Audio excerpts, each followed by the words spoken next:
रावतसर कस्बे में स्थित ऐतिहासिक खेतुरपाल मंदिर पर प्रसिद्ध बाबा खेतुरपाल का मेला धूमधाम से आयोजित किया गया। राजस्थान, पंजाब, हरियाणा सहित विभिन्न राज्यों से आए हजारों श्रद्धालुओं ने मंदिर में मत्था टेक कर मन्नतें मांगी। श्रद्धालु हाथों में ध्वजा, नारियल और प्रसाद लेकर कतार में खड़े थे।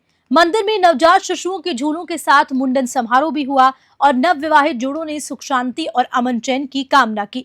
मंदिर परिसर में सुबह से ही श्रद्धालुओं की लंबी लंबी कतारें लगनी शुरू हो गई, जो दिन भर बढ़ती गई।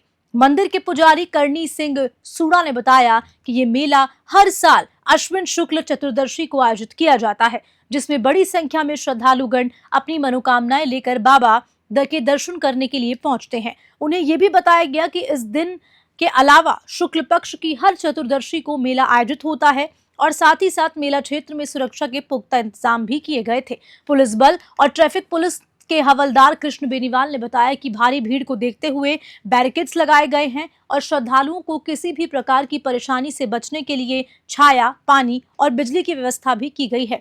हनुमानगढ़ से विनोद चौधरी की खास रिपोर्ट।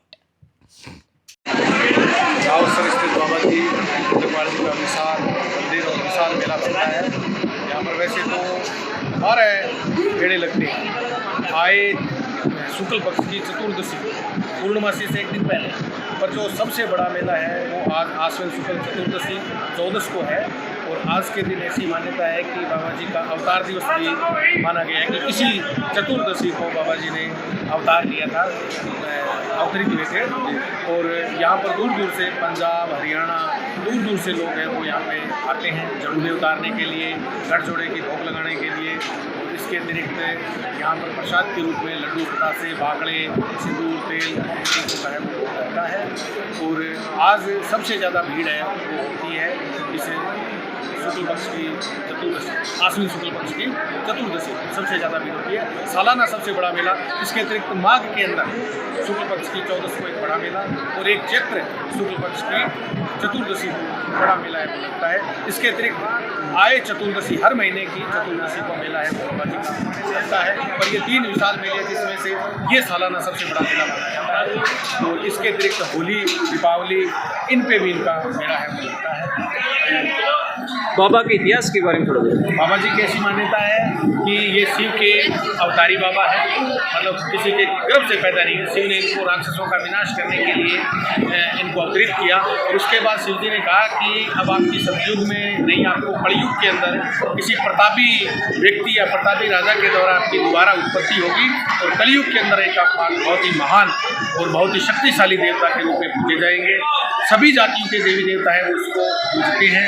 ऐसी मान्यता है कि यहाँ के राजा थे रावतराज जी, वो दक्षिण में लड़ाई लड़ने के लिए गए और वहाँ पर लगातार लंबी लड़ाई चली। लंबी लड़ाई चलने के कारण वहाँ पर क्या था कि अकाल की स्थिति पैदा हुई, अकाल पड़ा और भोज थी वो भूख से मरने लगी। तो जब भोज व्याकुल थी भूख से, तो राघोदास जी से देखा नहीं गया महाराजा से, तो उन्होंने ये सोचा भी भूख से मरने की अपेक्षा तो ऐसा है कि हम अपने आप को मिटा लें, आत्महत्या कर लें। तो उन्होंने कहा जाता है कि अपने आप को मारने के लिए कटार 3 बार मतलब मारने की कोशिश की सीने के अंदर। उनको एक आवाज़ सुनाई दी, नहीं नहीं नहीं। ऐसा उन्होंने 3 बार किया और तीनों बार उनको आवाज़ सुनाई दी। जब चौथी बार वो मारने के लिए, अपने आप को खत्म करने के लिए कटार मारने लगे, तो कहा जाता है कि एक छोटे से बच्चे ने आके उनका हाथ पकड़ लिया, तलवार वाला या जो खंजर था उसका। और उसने कहा कि उस बालक, एक छोटा बालक था और उसकी जटा है वो तेल से लथपथ, तेल, सरसों के तेल से। और उसने कहा कि मैं काशी का कोतवाल भैरव हूँ और आप मरना क्यों चाहते हो। राघोदास जी ने कहा कि हमारी फौज है वो भूख से मर रही है और हम हार के कगार पर हैं, वो भूखे मर रहे हैं, हमें अनाज नहीं मिल रहा है। तो उस कहा जाता है कि छोटे से बालक ने एक इशारा किया वहाँ से कोई 10-15 मीटर की दूरी पे कि ये वो एक टीला है, उस टीले को खोदो, वहाँ पर मेरी मूर्ति है।